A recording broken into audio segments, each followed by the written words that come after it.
All right, folks, hello and welcome back to online English class. Hope you guys are doing well today. Today, we are going to be finishing up our work on OTN 8. Today is perhaps the most important lecture for understanding 1984 as a whole. This is the climactic scene, okay? So you want to make sure that you're listening carefully. This is going to be a pretty meaty lecture, all right? I'm going to talk about a lot of ideas here. There's a lot of content here, so please stick with me, okay? So before we get into that, let's quickly run through our top of the week announcements. It's Monday, so we need to run through this, all right? So first and foremost, you need to make sure that you are working through your discussion grade on a daily basis. Second, I need email confirmation that you've completed your reading of Part 3, that you have finished the novel by 3 p.m. today. Additionally, I need confirmation of your completion of OTNs 6, 7, and 8. We're going to be completing OTN 8 today by Wednesday at 3 p.m.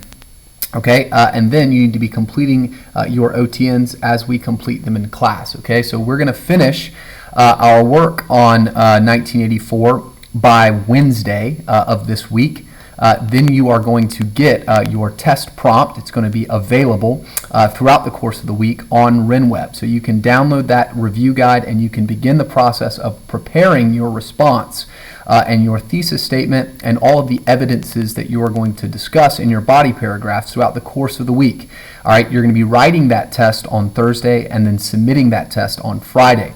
Okay, and then we'll be spending the last week of school, May 18th through 22nd, talking about your quarter 4 essay, your canon evaluation essay. All right, we'll talk about what your thesis statement should look like for that, and hopefully we'll be editing an existing draft. All right, it would be wise for you to already have an existing draft for that essay. All right, so without any further ado, let's go ahead and turn our attention back to OTN 8, which analyzes Part 3, Chapters 4 and 5 of the novel. All right, so we've already completed our SQ3R for this section of text, and now, today, we're going to be analyzing how in Part 3, Chapters 4 and 5,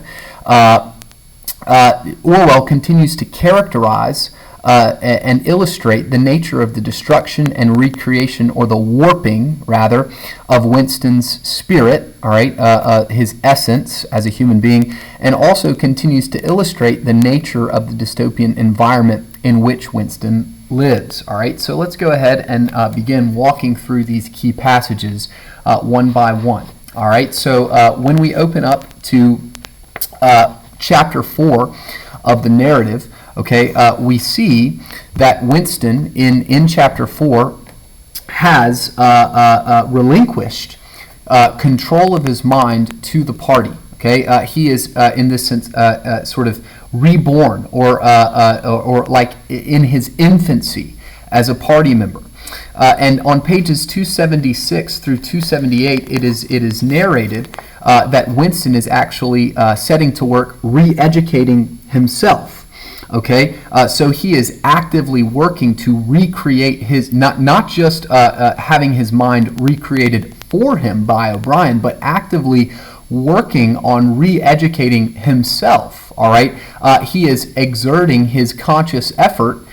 In other words, right, he is consciously thinking, right, studying, trying to destroy his own consciousness, his own reasoning. Okay, so the essence of Winston's ability to think rationally is not gone per se. Okay, that cannot be taken away from a person. Okay, you can't lobotomize Winston and turn him into a parakeet, you know. But what the party does do is something much more akin to the nature of evil as a whole. Okay, the party takes Winston's ability to think clearly and enlist it in the process of destroying his own ability to think reasonably. All right, now on the surface, listen carefully, that can seem pretty abstract and unreal, right? How does that actually happen?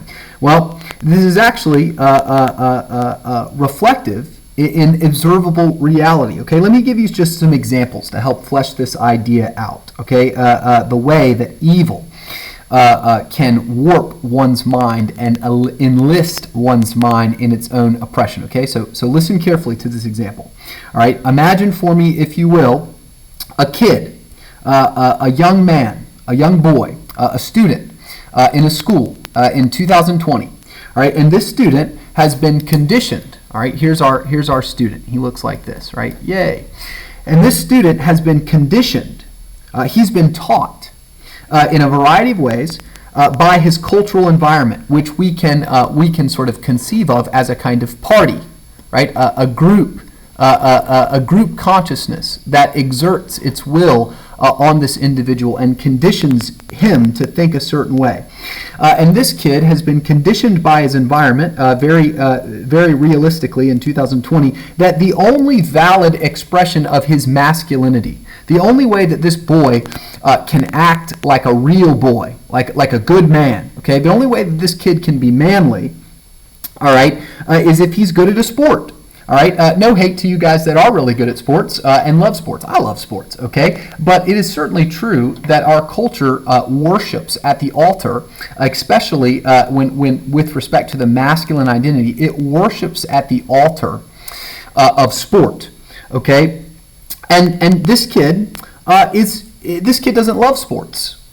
This kid's mind, this kid's reason tells him, everything in him tells him that he's a musician. He's an excellent musician. This kid is talented as anyone that you know at music. But the party, his environment, it doesn't value music, and it doesn't view music as a valid expression of this young man's identity as a human being, as a person, and as a boy.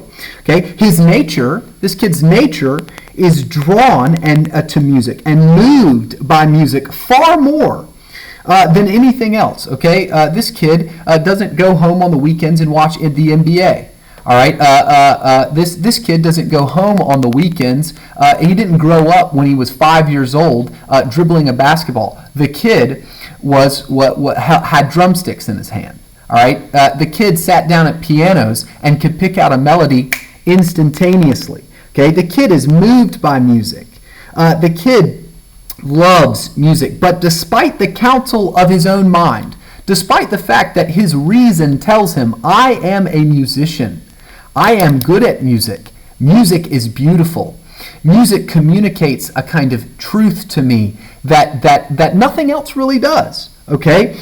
Despite the counsel of his mind, and in response to the torment, all right, that he is exposed to in his cultural environment, right, of not receiving any kind of esteem, any kind of recognition, any kind of love or respect for that which he has been designed to do, okay, he determines that he will not be a musician anymore, and that he is now an athlete, and he finds his identity in athletics, although everything in his mind, everything in his nature says, no, right? You're a musician. You are an excellent musician, right? And then he, using the powers of his own mind, sets about remaking himself in the image of the party, right? He sets about trying to talk and walk and act like some kind of basketball star. Okay, he persuades himself of a truth that he knows to be false, that music is stupid. Okay, this truth that he knows to be false, that music is stupid, and that sports are all that matters. Okay, this is a silly kind of thing to think, but, all right, it is an example of an individual, it's just a small example of an individual, a relatable example of an individual who enlists their own rational mind in their own oppression. In the destruction of their own essence, in rebellion against their own spirit and their own essence. Okay, this is also true in a larger sense. Think about this with respect to sin. Sin in the Christian tradition is the nature of evil. It is the most evil thing. All right, it's something that destroys our spirits and disconnects us from our essence. All right, and to be a sinner and to live in sin. All right. It has implications for one's mind. It darkens one's mind. It enlists one's mind, all right, one's intellect in its own oppression. Listen carefully. Watch. Despite the evidence of one's senses that he or she has been made to live a life in communion with God. All right, now, the God, we can trip up on that because you're like, I don't know that I'm necessarily always thinking about I need to live in a life in communion with God. But the human being it is rational for the human being to seek out an ultimate source of good, an ultimate source of beauty that is beyond himself or herself. But persuaded by the tyranny, the tyranny of his environment, the tyranny of his fallen world and the fallen inhabitants of that world, this individual sets about destroying that inclination to live in alignment with an ultimate purpose.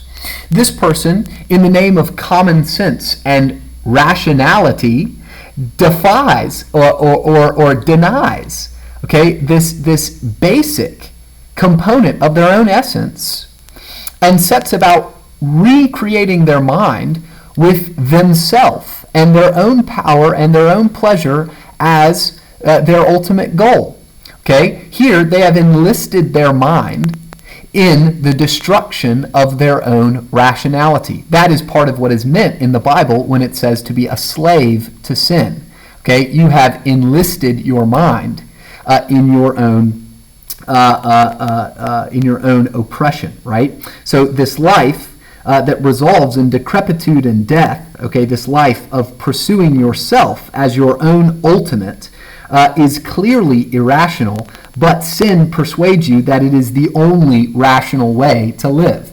Very similar to the ways in which Winston has enlisted his own mind, has set about re-educating himself in chapter 4, attempting to destroy this essential part of himself. So he writes down things over and over again like freedom is slavery, trying to persuade himself that this is true, despite the fact that these words do not mean the same thing, that this is not a true equivalency, that freedom is indeed not slavery. How do you know that? Because you're a rational creature.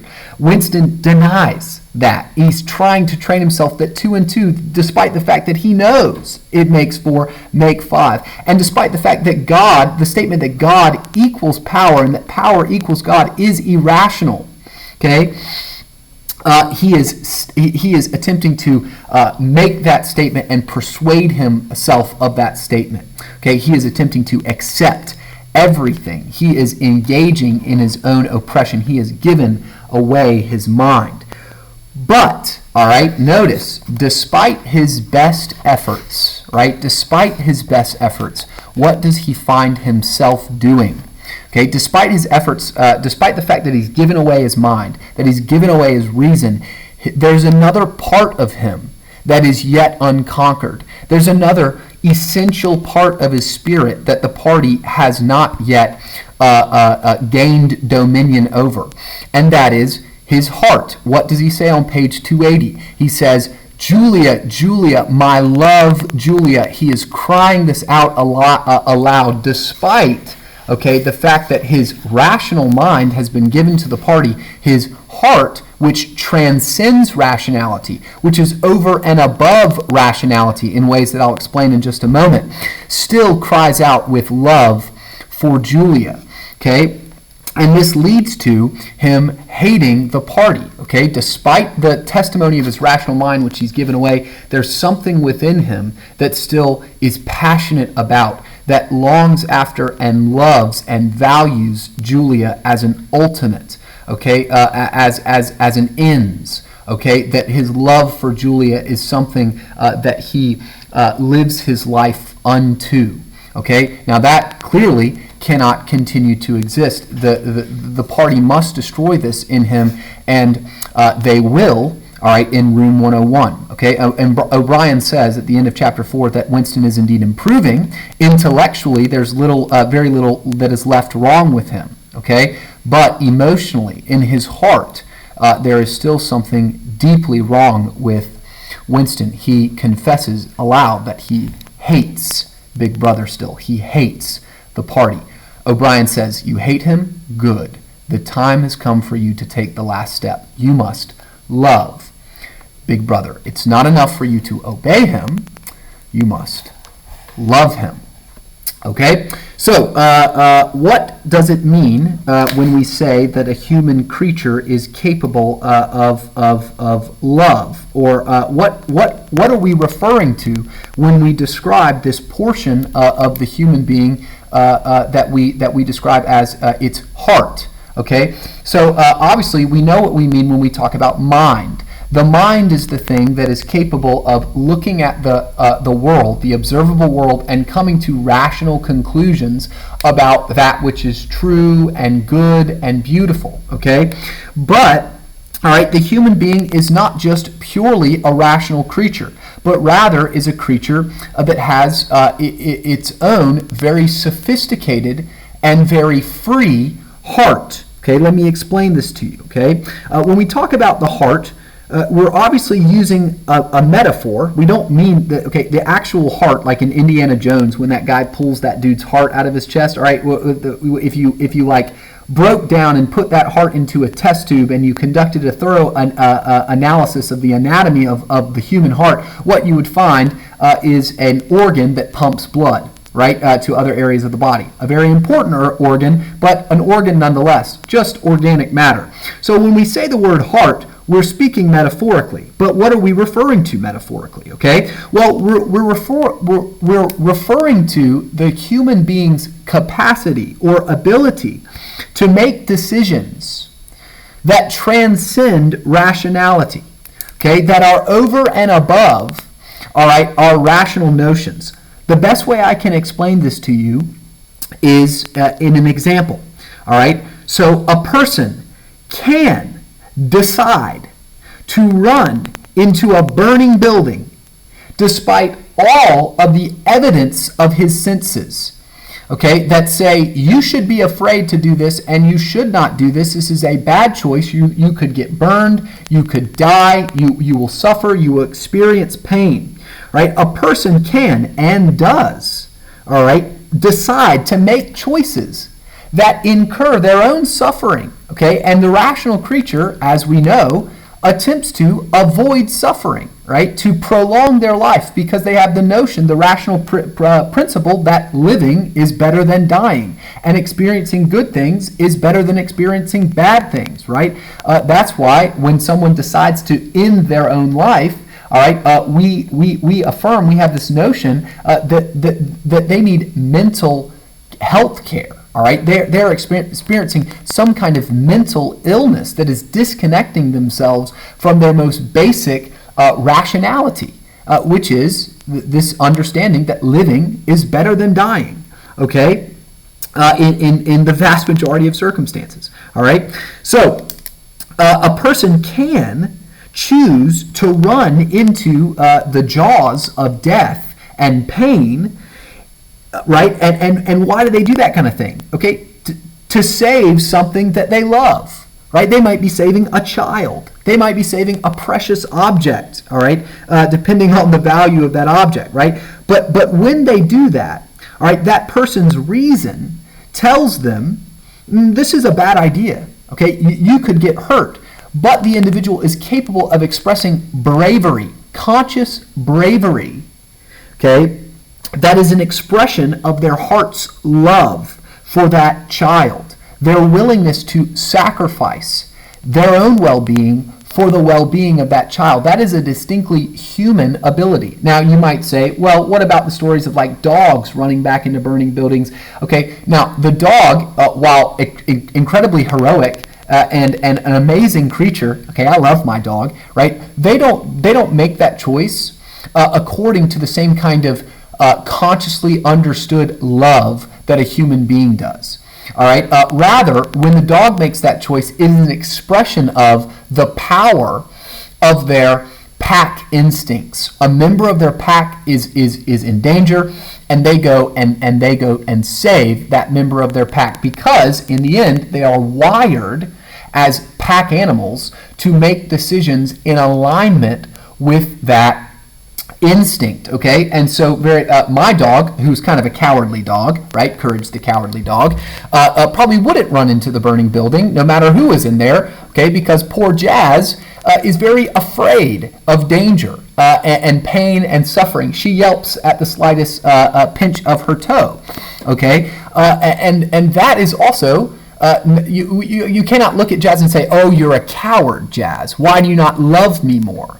Okay, because in the end, a dog is neither brave nor a coward because they are not capable of exerting a kind of choice in light of deeply held loves. All right, they simply are compelled to act according to instinct. Some dogs are instinctively more pack-oriented, leading to bravery, and some dogs are more instinctively flight or self-preserving, right, and flight-oriented. My dog is flight-oriented, right? You put a glass between her and the mailman, she'll bark her head off. Mailman comes in the door, she's running tail tucked out the back door, right? Not because she's a coward, but because she's an animal. All right, now, human beings, amazingly, are different. A human being can choose deliberately to expose themselves to harm, to sacrifice their own well-being, transcending rationality in order to pursue the best interests of another person, okay, or something that they value deeply, okay? Now, this is also true in the reverse. Listen carefully. Okay, so Sadie, if you're listening, your comment was meditating on the nature of cruelty. Why are human beings cruel? Well, that's a really good question. The same impetus, the same freedom that allows a human being to be good or loving is the same freedom that allows a human being to be cruel. Okay, in ways that transcend rationality. Okay, not simply an eye for an eye, but rather I take your eye for fun, right? The same kind of impetus that would lead a person to run into a burning building for the benefit of someone that they love is the same kind of freedom, all right, that would allow a person to set the building on fire. Why? Simply to incur chaos, death, and suffering. The same kind of hate. All right, the sort of antithesis of love, this opposite of love, right, can motivate the individual to freely choose, to make choices that might even defy rationality. They might not get anything out of it except the pure pleasure of having vented and expressed and incarnated their hatred. Okay? Okay, then that action requires rationality, doesn't it? Okay, starting a fire requires rationality. Okay, you've got to know how to make a fire. So you exercise your rationality in light of this trans-rational commitment to your hatred. So do you guys see the distinction between mind and heart there? The heart, all right, the will is capable of setting its affections or setting its hatreds on a variety of different things, and they can transcend rationality, okay? Now, on the most basic level, this fact of human existence makes you free because, like the cruel man or the loving man, the loving man that runs in after the child, or the cruel man that sets the fire ablaze in the first place, that individual is capable of making decisions in light of those internal values or feelings. Okay, those deeply held loves or those deeply held hatreds, and they might very well even transcend rationality. Okay, so the person is not only free because they are rational, they are not only equal because they are rational, they are also free in a more existential sense, right? They're even more deeply free because within the context of their rationality, they can make choices that might even defy rationality. Okay, or redefine what it would mean to live rationally, okay? Because that man who loved that child as he sprints into the burning building, okay, that choice makes sense within the light of his love, right?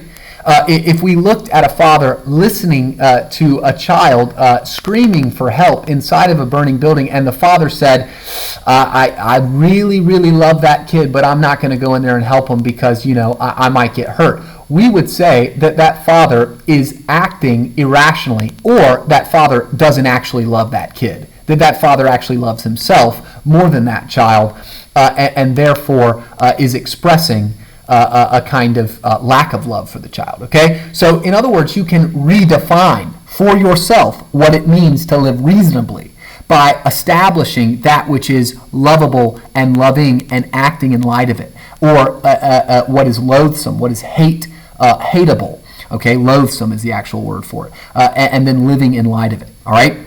So, this makes a person free on a very most basic level, on the 101 kind of level. And so, O'Brien and the party have to destroy this. Okay? So, how do they do this? Right? How do they do this? Well, they do this in chapter 5 by using Winston's fear, his greatest fear. Now, Cameron somewhat snarkily commented on our last YouTube video, after all this torture and danger that Winston has faced, why are rats the thing that sort of finally make him betray his love for Julia? Well, it's because that for Winston, that is his worst fear. It's the worst thing in the world for him. And very much like love is transrational, right? You might love a child despite the fact the child is disrespectful, unkind, and ungrateful to you, right? You might love to teach even though your students are disrespectful, unkind, and ungrateful to you, right? And you might do it anyways because you love them. And because you love them, it makes sense to continue. Does that make sense? Okay, so in other words, love, in the same way that love is transrational, so too fear is transrational. Okay, you might have a deathly fear of a spider, even though you can stomp on it. Right? You might have deathly fear of snakes, even though a snake bite in the end is not even really that horrible of a wound. Okay, if you get bit by like a black snake or something, okay, but you see a black snake and what do? Right? You scream and you get up on the highest thing you possibly can until someone with less irrational fear than you comes about to kill it. Okay, so this is the worst thing in the world for Winston, and they use this worst thing in the world to empty Winston of his love for Julia.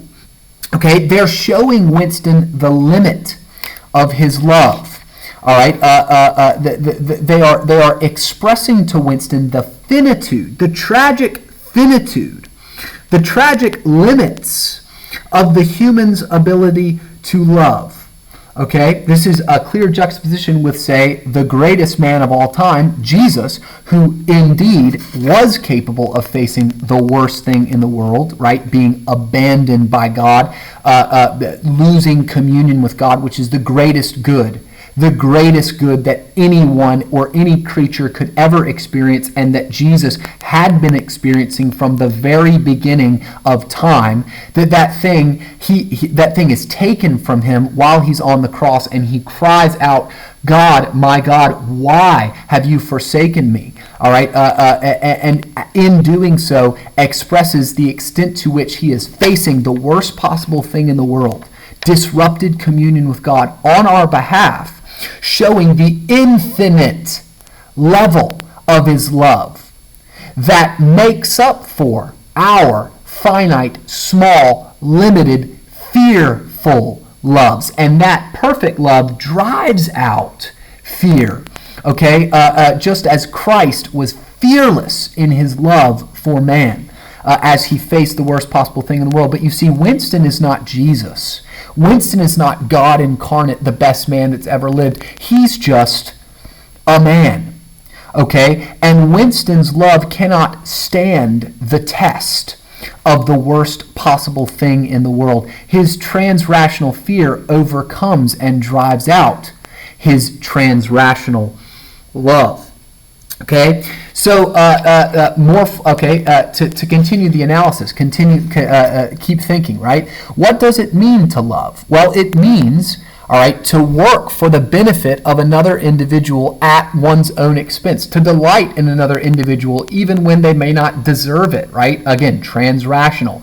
To devote your attention and your time to another individual even when you don't want to, right? To care for your child even when you're tired and sleep deprived, okay? Here I am thinking about what's coming for me in the months of August.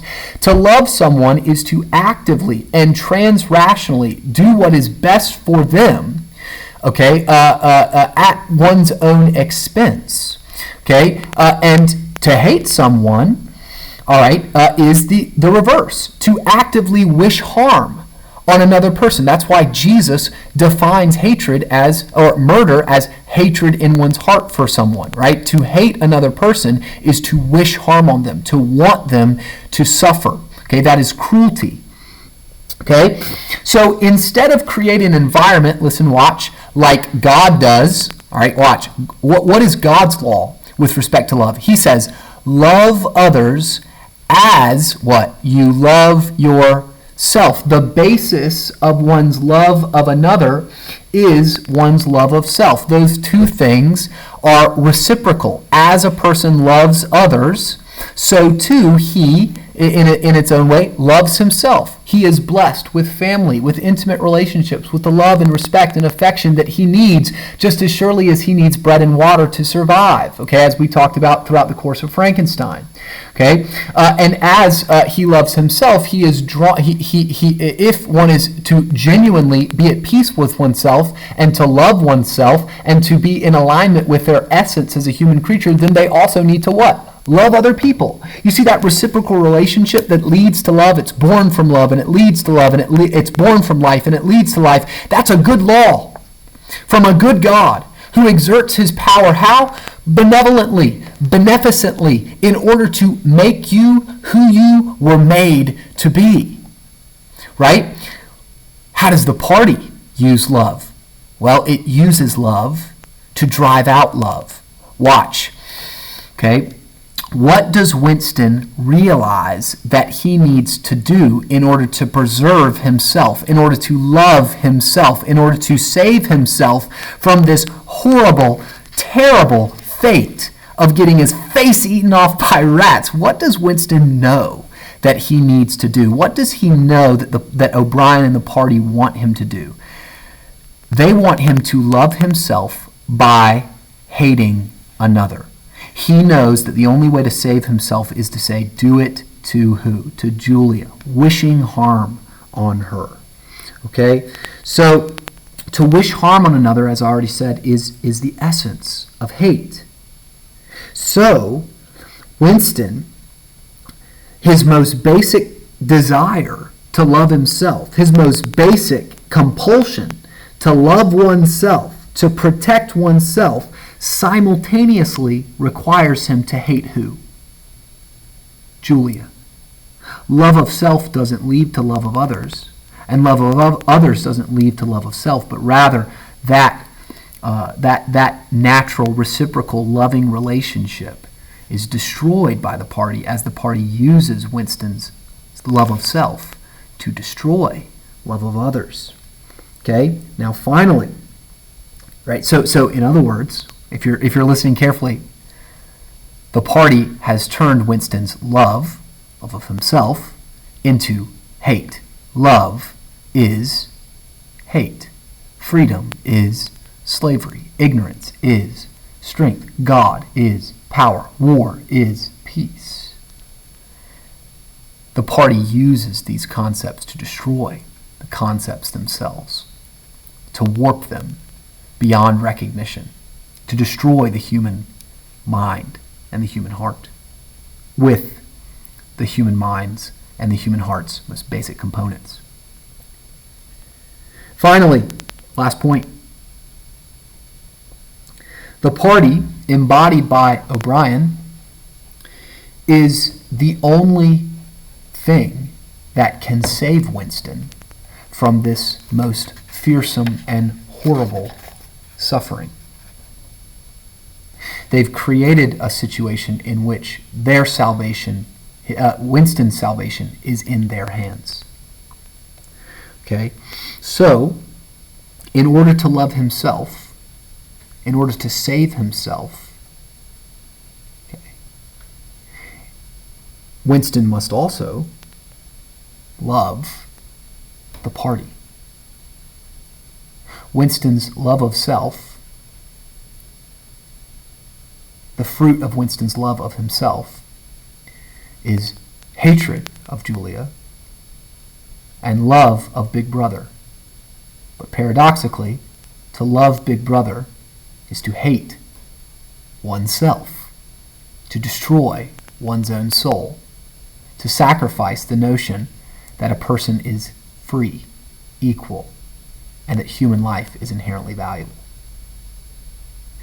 By this point, the paradoxes are so deep that Winston has nothing left to do but to simply submit his mind and his heart to the overwhelming control of the party.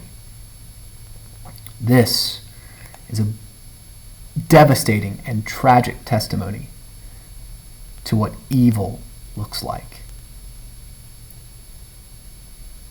Have a great day.